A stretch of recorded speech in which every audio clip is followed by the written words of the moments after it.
น้องหนูดีน้องชมพู่อันนี้เนาะอันนี้น้องอะไรน้องอะไรชื่อยังน้องมุกดาบาทนี้แห้งคักบาทนี้นี่อันนี้น้องนิตตี้คนสวยหมู่เพื่อนน้องคนใหม่เดี๋ยวคนงามๆมันจัดเต็มเลยจัดเต็มจัดใหญ่เอาได้ไหมเอาคล้องได้ไหมเอาคล้องได้ไหมลูก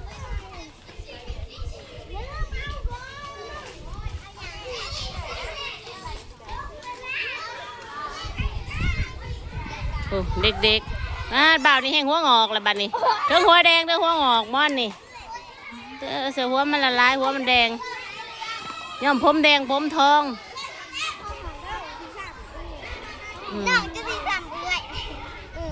มันใหญ่วะการหมวกอันนี้คือใหญ่เดี๋ยวเอามาขวดใหญ่ไม่มันจะพ่อกันเนาะคืออาบโลดทั้งอาบทั้งโฮดโลดโฮดพร้อมอาบพร้อมโฮดพร้อมอาบพร้อมขวดใหญ่พญาซีระนังรับไปสู้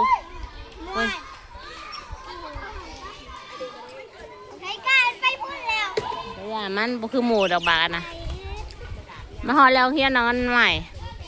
เอาเครื่องเข้าไปไว้ในแม่ลูกวันใหม่เอาในแม่มันย่อบ่ได้เอาไปให้มันแน่นู้ดีมันย่อบ่ได้น้ำมันนักโพดเอาไปเถอะซื้อไปซอยมันแน่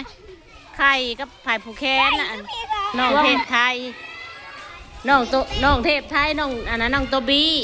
เพื่อนร่วมห้องนี่ไผ่แน่ผู้ชายน่ะซุ่มเจ้าไผ่ในหล่อก็โม่ห้องซุมเจ้า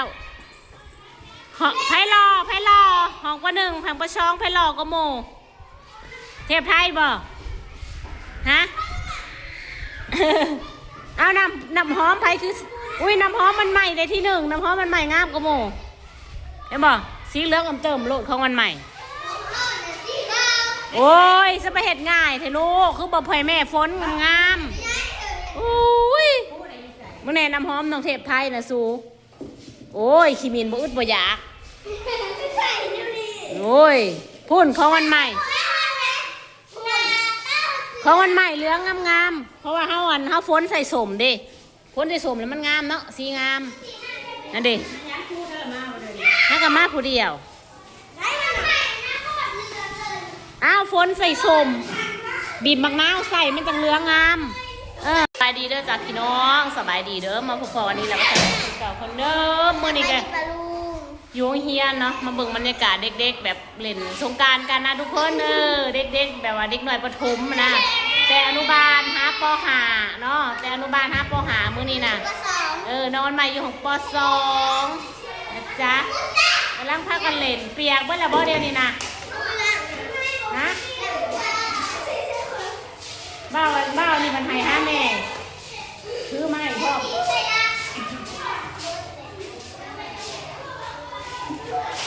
ไข่วันใหม่ดูดมือแตกเล็กหน่อยกะแม่ครูเขายังบ่ได้มาเบิดดอกยังบ่ได้ฮดแม่ครูนักเรียนน่ะเปียกก่อนพี่น้องแม่ครูเขายังบ่ได้ฮดเอาไปท่าแก้มผู้สาวตะวันเดี๋ยวท่าชาชมพู่น่ะนั่นไปชาชมพู่น่ะแม่นี่อ้าวท่าใหม่ตะวันคนประกาศท่าคนอื่นคนกระท่าใหญ่ตัวเองพี่น้องน้องตะวันนี่ไปกินน้ำเลยนะลูกเอาน้ำจะเอาก้นมันดินี่เอาไปใส่น้ำไหน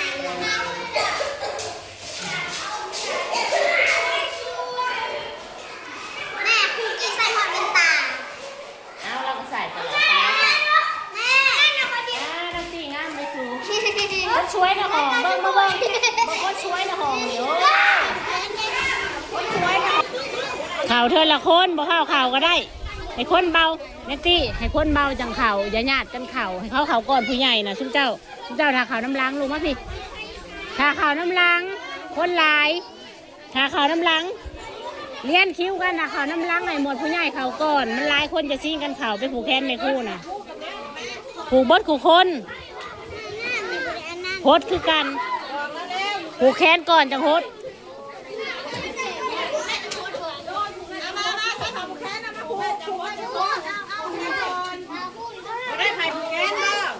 อาม่าไม่ถือให้น้ำอีนั่งเอาพาย เอาจะพายไปผูกซะก่อนแม่ถือน้ำมาให้พายผูกแขนกับไข่เอาไข่ใส่มือแม่คู่เด้อเอาไข่ใส่มือแล้วผูกแขนใส่นางแหวนใส่ลูกได้แต่พายน้ำหอมวางไว้ก่อนเด้อบัดเขาไปผูกเพราะว่านะน้ำหอมน่ะสิฮดน้ำลัง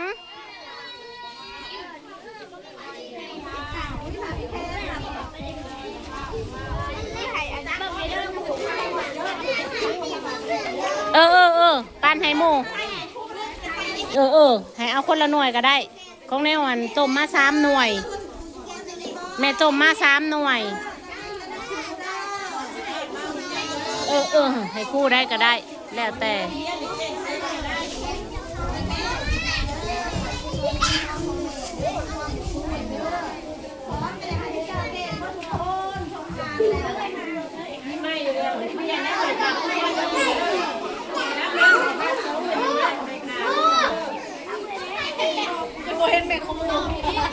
นายเคียนถุมแม่ครูพ่อใหญ่ซีเราก็เป็นครูคือการผูกให้เล่าแน่ผูกให้พ่อใหญ่ซีแน่เราก็เป็นครูคือกันไหน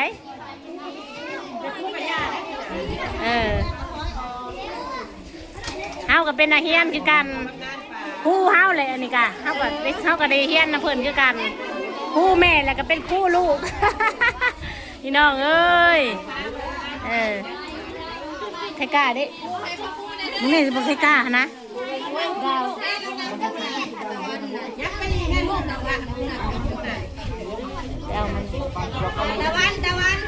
ตะวันลงไม่ใช่เป็นเนื้อด้านลูกล้านก็ได้เหนื่อยน้ำดิจะหน่อยจะข่าวลูกชุดเจ้านั่งข่าวน้ำล้างโมน่ะคนยังหุ่มอยู่ลูกเพื่อสิเบิร์ดเนาะจะหน่อยยังข่าวสิหุ่มนูดีผูกแล้วเข้าไปบ่ใจเย็นๆพาไปใส่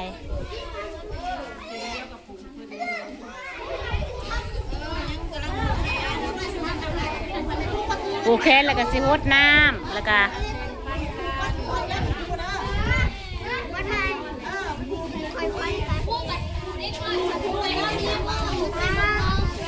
5 อันบอกซุ้มเจ้ากับผูกให้กันเป็นหมู่กันขันถ่ายเรือก็ได้ผูกอันนี้เอาไข่ใส่มือเมคู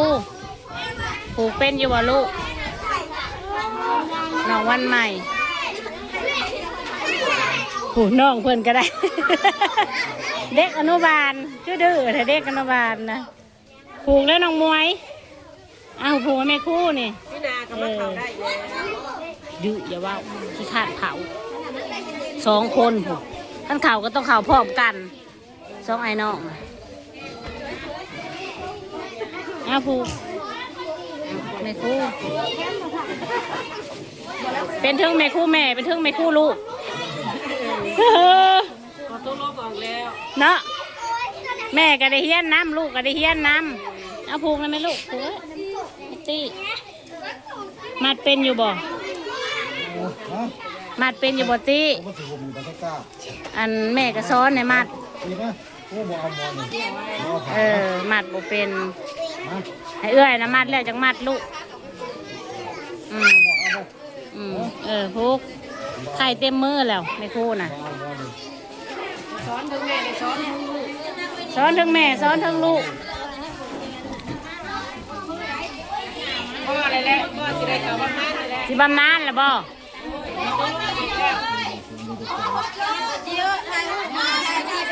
แป๊บนึงแป๊บนึง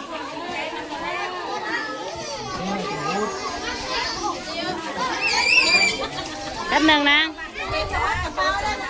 นี่ลูกไม่หดมือสักก่อนโบผ้าหดกระโตเด้อหดแต่มือก่อนผูกโลดนางผูกให้แม่คู่นะให้แม่คู่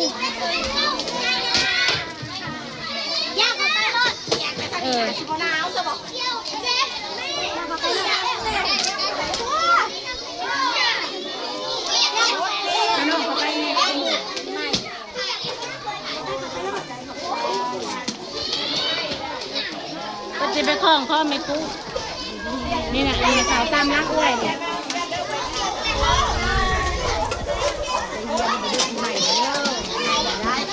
ดังใจยันจะข่าวทางคุณบลูกข่าวทั้งคุณย่างเข้าไป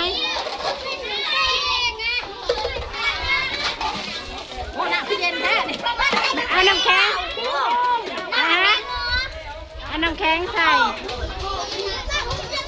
ไปนั่งดีลูกไปกันนี่ไปแล้วอีไข่มุกไปน้ำลายอีไข่มุกไปเด็กอีไข่มุกไป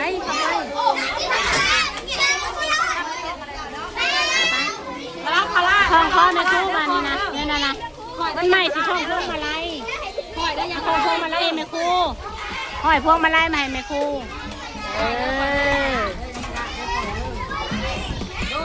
เจ้าน้ำหอมเจ้าไว้บ้านนี้บ้านโฮสน้ำหอมอยู่ไปเปียกทะเลลูกเล่นโอ้ปรารถนาสิ่งใดให้ได้สิ่งนั้นถึงเลข6โตหมักโพนตั้งนี่โพนตั้งเด็กคางอีคางอันนั้นนะบ้านนี้ไหมนั่นนะเด้อพ่อใหญ่เขาก็จงให้อยู่นี่แม่อยู่มันคนเยินเด้ออยู่น้ำลูกน้ำร้านน่ะไม่มาโฮดลูกอะโฮดมาคูโฮดเด้อแม่ครูให้ดีไม่แห้งเด้อส่งมาอยู่มันคนเยิน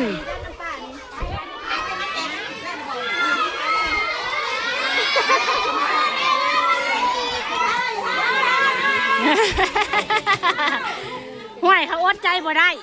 มาแต่เศร้าผู้มาไม่คู่บ่ท่านโฮดเลยนี่นะโฮดทั้งแม่ทั้งลูกเลยเด้อไม่คู่อยู่ดีแม่เด้อให้โชคให้มาให้ร่ำให้รวยมีแต่สิ่งดีๆเข้ามาแล้วบัดนี้สงกรานต์แล้วสาธุโฮดให้แม่แหวนเลยโฮดไม่คู่นะแม่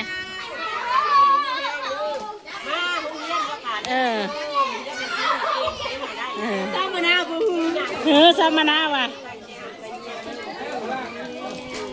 ใครเอ้าอะไรลูกเฮาเสียบ่บาดนี่นะผู้ป้านเฮกาไปหาน้ำไปเอาน้ำสิไปเอาน้ำมาโฮดแม่ครูมาจักคุณมึงมึงแน่เอ้ย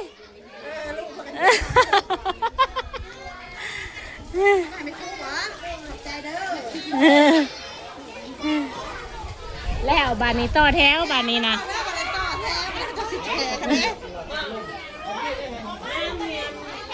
โอเคพี่น้องเดี๋ยวเบิ่งคลิปต่อไปพี่น้องจ้าสำหรับคลิปนี้ก็จิวสิขอจบไว้สนิทสกอนด้วยทุกคนสำหรับการโฮกันทรงแม่คู่กับผู้แค้นแม่คู่กันแล้วเนาะมีแต่แบบว่าผู้ใหญ่ใจดีเพิ่นสิมาแจกอาหารการกินเนาะทุกคนเดี๋ยวไปเบิ่งคลิปต่อไปทุกคนสำหรับคลิปนี้บ๊ายบายจ้าบ๊ายบายนอนใหม่บ๊ายบาย